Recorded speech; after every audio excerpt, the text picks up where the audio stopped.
the RCMP have a campaign called I'm Not for Sale. This is a great poster. And so this is the issue that I'm talking about, is human sex trafficking, and actually it's child sex trafficking. That's what's happening in Canada now. And it's mostly men that are wanting young children to buy for sex. And that makes me mad, and I'm a mom, and I'm determined to stop it in BC. So you're at the perfect age to help me stop it. So that's why I love to speak to your age group, because you're going to know about this. You're not going to be surprised by a lot of what I talk about. So you can help us stop it. So I always say to young people, you need to stop, look, and listen. Stop, look, and listen. And you will start to see this crime that I'm talking about. So what I want to do is to talk to you about the work I'm doing to help make the world a better place. And I'm hoping by the end of my talk that many of you are going to want to help me. Maybe some of you would like to be a police officer, for example. And girls, by the way, make excellent police officers. I work with a lot of female police officers. You are an army here that can stop a crime that's growing really fast here in Canada. It's also targeting your age group. I've learned about the crime of human sex trafficking and child sex trafficking, and that's the buying and selling of women and children for sex. And that's what I want to stop in BC. So I present to the public, to schools, universities, men's, women's, business groups, to politicians, all three levels of government, and to the police. And I've won 9 medals from the police for what I'm doing, including from the Richmond RCMP Police Department. Has anyone heard of human sex trafficking and know what I am talking about? Oh wow, okay, most of you have. So here's the definition. It's the recruiting, transporting, transferring, receiving, holding, concealing or hiding, harboring or exercising control over a person for the purpose of exploiting them. The key word is exploitation. It's actually modern day slavery. Because today we live in a digital world with social media, technology, and globalization, the world is now a really small place. So on your smartphone, iPad, or computer, you all have access to any information in the world. With one click on a device, you can end up in some very dark places and meet a world of strangers. And you all need to be very aware of what that looks like today. The police in the UK are really aware of this problem for young people, and especially young girls. This tends to be a gendered problem, although some boys can be caught in it as well. So the UK police put together educational videos. So that's what I'm going to show you. So there's going to be strong English accents, so you're going to have to listen carefully. So they show the possible danger when young people make poor choices on their iPhone computer, and then they meet strangers online. So these police tell the true stories of what is happening to their young people in the UK. So are we ready to go with the video? That's all ready to go? Which one? Okay, we're going to do the Kaylee's love story, but let me just explain what it is first of all. So the first one we're going to show is quite well done. Kaylee's love story. The police were really concerned when a young 15-year-old girl met a man on her iPhone. She made the mistake of giving out her contact information. So let's see what happened to her when she did that.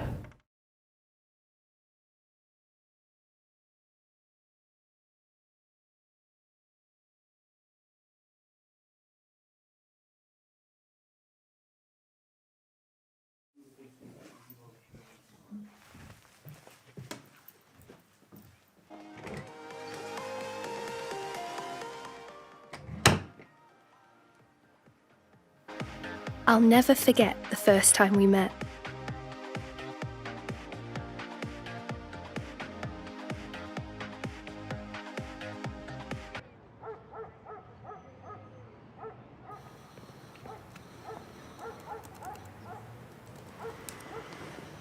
We clicked right away. Hi, love. Hiya, Mum.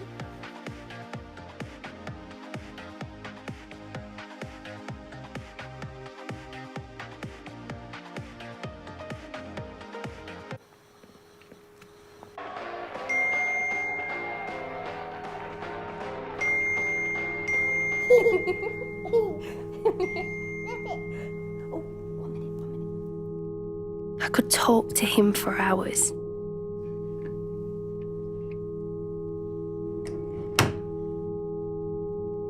It was as if we were old friends.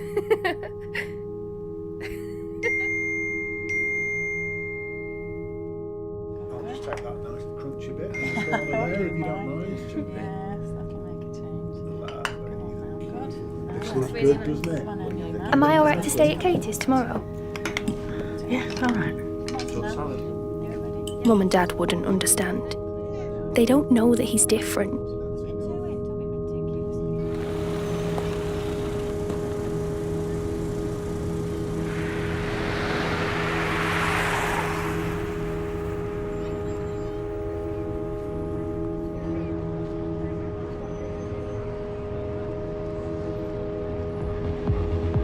He wants to meet for a few drinks.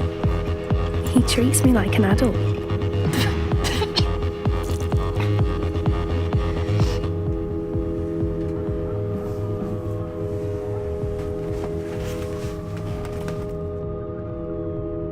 I think he might be the one. I really do.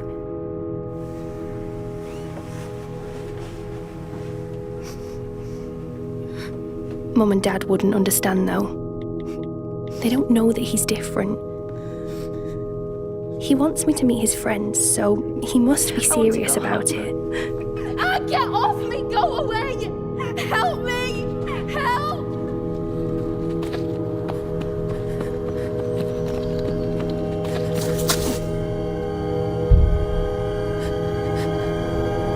Help me! Get off!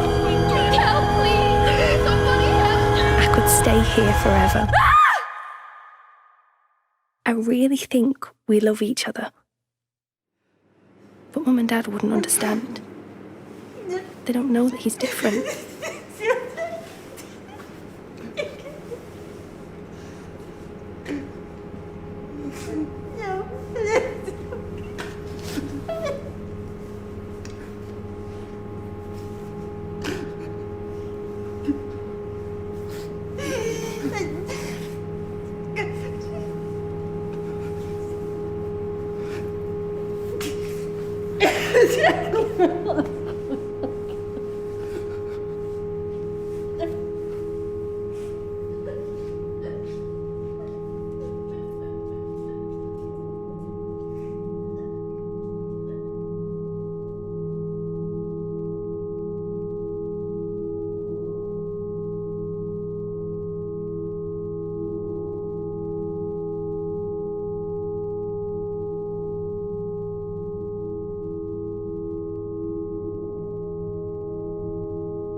So it took 2 weeks, 15 days.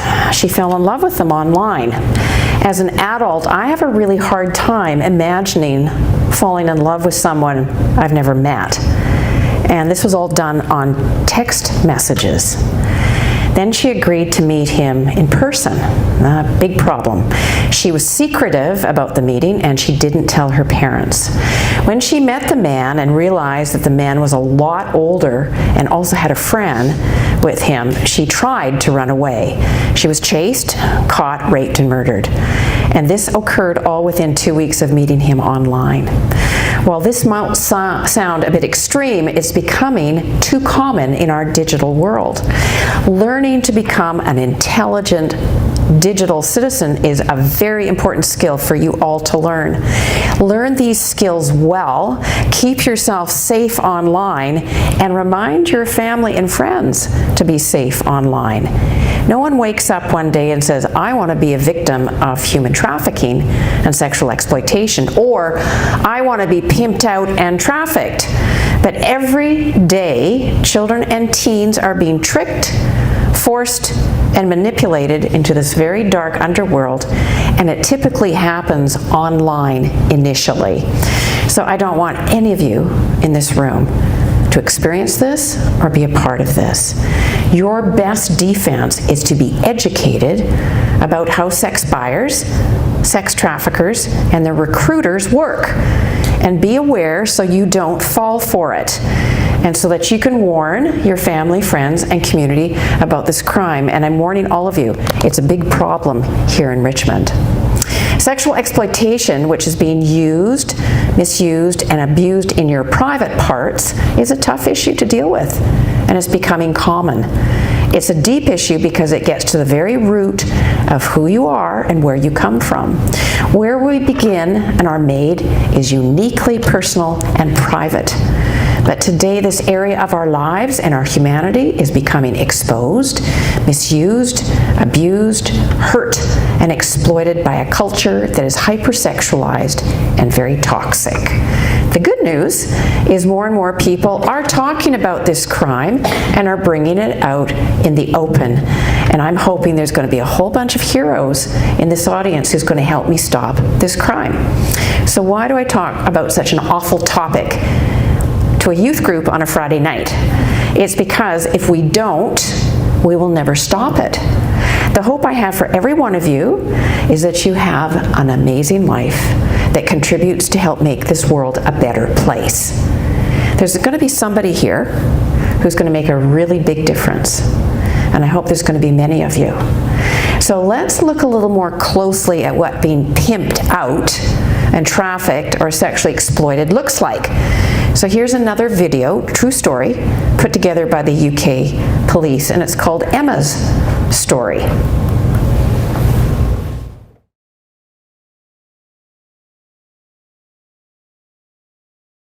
I was just hanging around at the park with my friends when I met Dave. I'd seen him driving around a few times. He was really good looking. I couldn't believe it when he came over to talk to me. He offered to take me for a drive in his car. He said it was cooler than hanging about at the park with my friends all night. We had a laugh. We really got on well. He said I was different to all the other girls he knew. He started to turn up every night. He'd take me out in his car. We'd go for pizza, or we'd just sit and chat. Dave was so generous. He was always buying me presents, like a top-up for my phone. He said that I could get in touch with him whenever I needed to. My friends were really jealous. I started hanging around with them less and less because I had so much more fun with Dave. He'd text me and email me all the time. He was really interested in what I was doing and who I was with.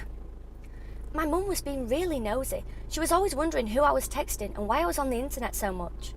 She was so overprotective, having a go at me just because I was a bit late home. I really liked Dave. He really understood me, and he was always buying me new things, new clothes and jewellery.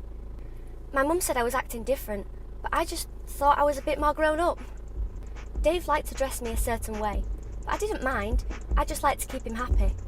He took me to really cool parties with all his friends. They were all really nice, and I had a really good time. Dave even gave me beer and vodka, but he said it didn't matter. He said I was mature for my age. He said it would make me have a better time. My parents used to go mad that I didn't come home till the morning after, but I didn't care. I wanted to spend all my time with Dave. Sometimes I'd stay at Dave's for a few days and we'd just hang around in his flat. My mum even reported me missing to the police, but I just thought she was overreacting. But after a while, things started to change. Dave started to get really jealous if I spoke to anyone else, or if I just wanted to see my friends. He said they didn't understand me like he did, and they didn't really want to spend time with me. But he bought me a new phone, but only he had the new number, and he kept my old SIM card. I thought because he loved me so much, he just wanted me all to himself. But one day, Dave asked me to do something. He said he owed his friends some money, and if I was nice to his friend, then he'd let him off. I wasn't sure what he meant, but something just didn't seem right. Then I realised he wanted me to have sex with him. I didn't want to, but Dave said it'd be okay. He said it'd really help him out. I just wanted to make him happy. It was awful. I just cried and cried. I was so relieved when it was over. But it didn't stop there. Dave changed. He became really aggressive, and I was scared that it was going to hurt me. So I just did what he said. I had to drink to block out what was happening. I didn't know what to do. Dave said there'd be no point in telling anybody. They said they wouldn't believe me. He said I'd get into trouble for making things up. Things just got worse and worse. I felt so worthless and alone. Dave started to get violent. He even punched me in the face. When I asked him, "Why are you being like this?" I couldn't believe that somebody I thought loved me could turn into a monster and treat me like this. Look, I didn't want to go to the police. I was scared they would say it was my fault, and I was scared what Dave would do if he found out. But my mum called them for me. The next day, an officer came to my house, and she was really nice. She didn't judge me. She was really understanding. She told me none of this was my fault, and that I was a victim of child sexual exploitation, and they would help me. My mum felt really bad because she didn't realise what was happening. She said she knew something wasn't right, but she never imagined things could get as bad as they were.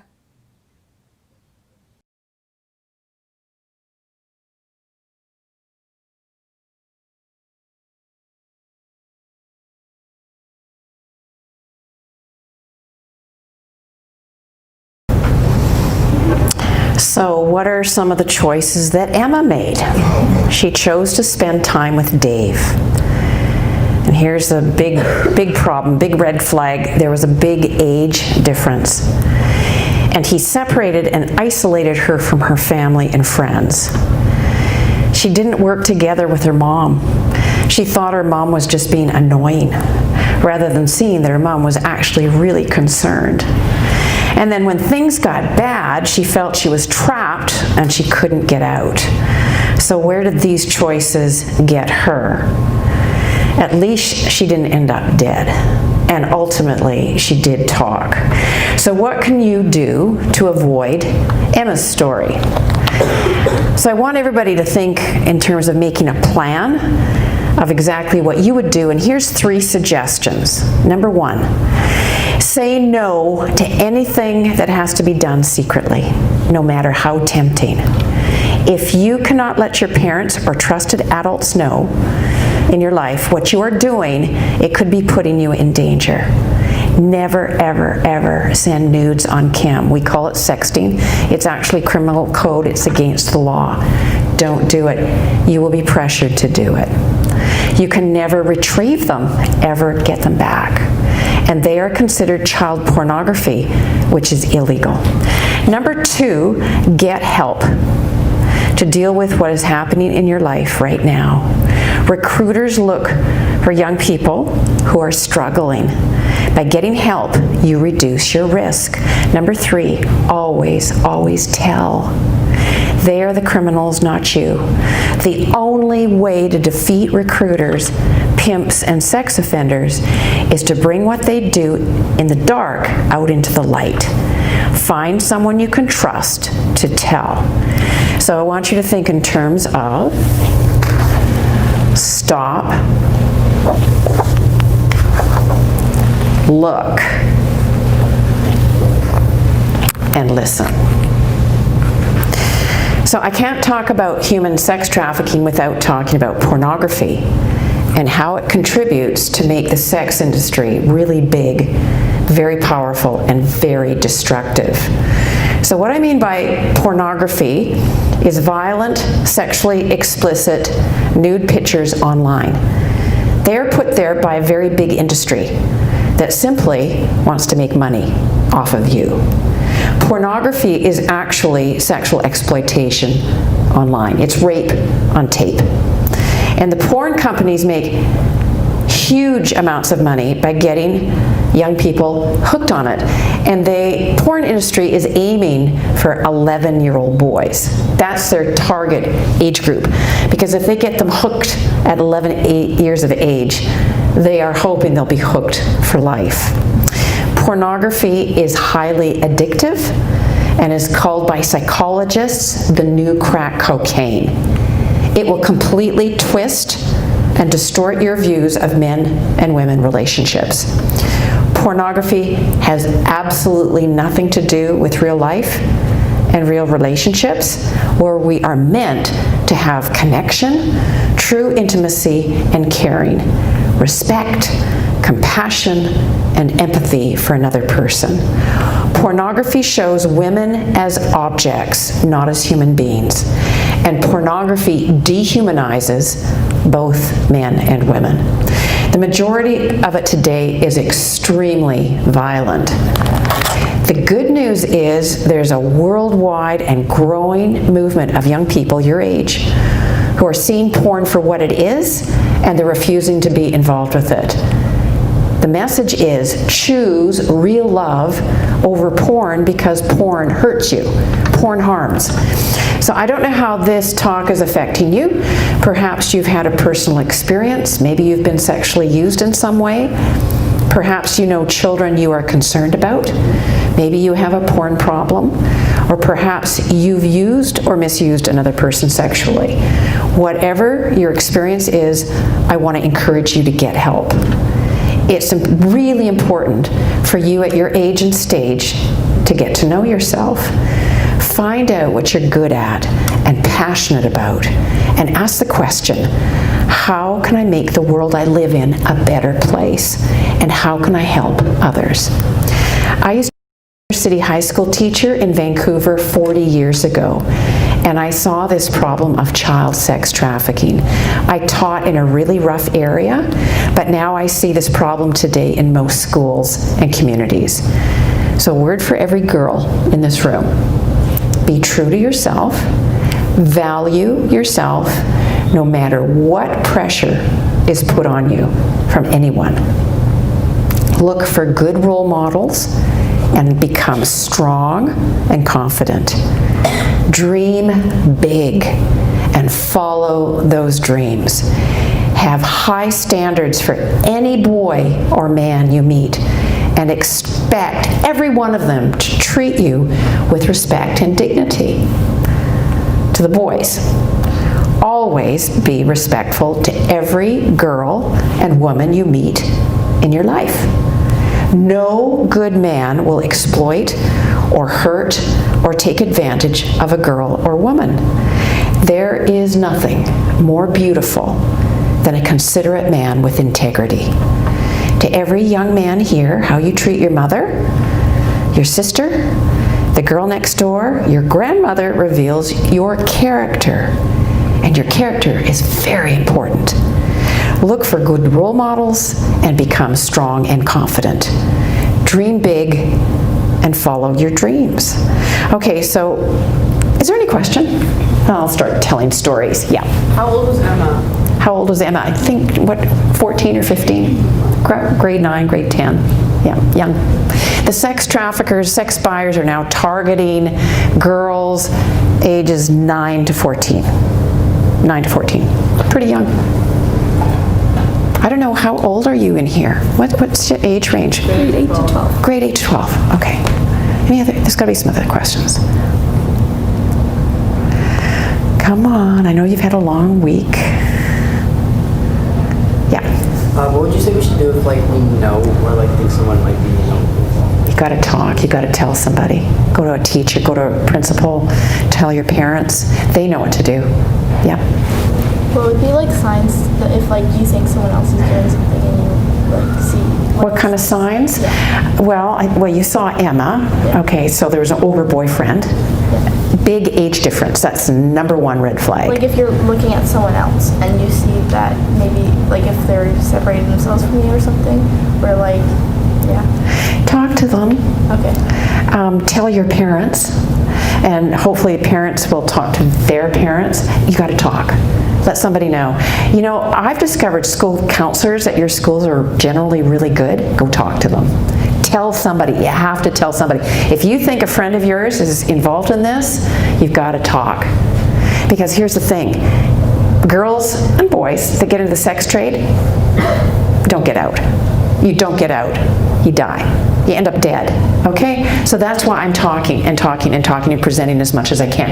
I don't want anybody in this room to have that happen. I don't want any of your friends. It's devastating if you have a friend that disappears in the sex trade.